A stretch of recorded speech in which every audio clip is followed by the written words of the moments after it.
प्रत्येक लेडीज किंवा आमचे जे फिमेल स्टुडंट्स आहेत ते आम्हाला विचारतात, आम्हाला योगा करून मसल ग्रोथ मिळेल का किंवा मसलची स्ट्रेंथ वाढेल का? याचं उत्तर असं आहे की योगा केल्याने तुमची मसल स्ट्रेंथ वाढणार किंवा तुम्हाला लीन मासचा गेन मिळणार, मसल गेन मिळणार, पण तिथे तुम्हाला लिमिटेड फायदा मिळणार. आता लिमिटेड फायदा कसा काय मिळणार तेही सांगतो तुम्हाला.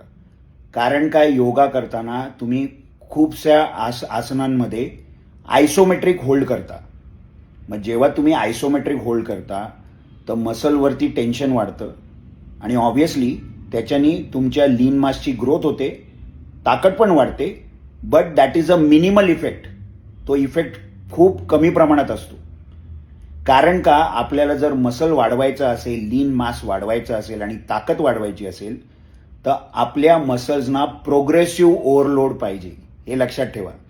आणि प्रोग्रेसिव्ह ओव्हरलोड जे आहे हे तुम्हाला फक्त एकच ॲक्टिव्हिटी देऊ शकते, ओके, ती म्हणजे वेट ट्रेनिंग.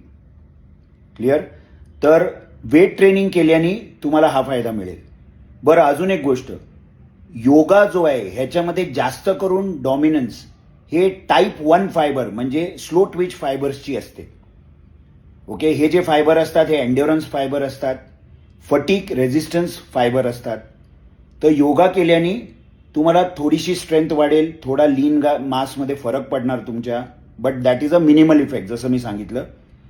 मग पॉश्चर तुमचा चांगला होतो, जॉईंट स्टेबिलिटी चांगली होते.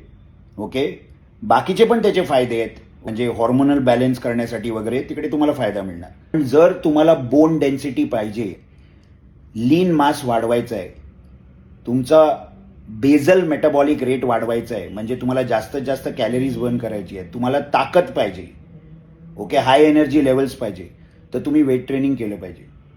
तर याचं उत्तर हे आहे, तुम्हाला योगा करायला आवडतो तर नक्की करा.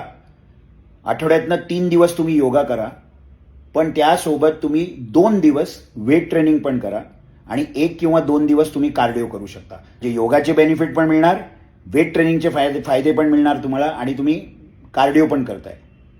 क्लिअर? तर अशा पद्धतीने तुम्ही स्केड्युलिंग करा. Thank you so much.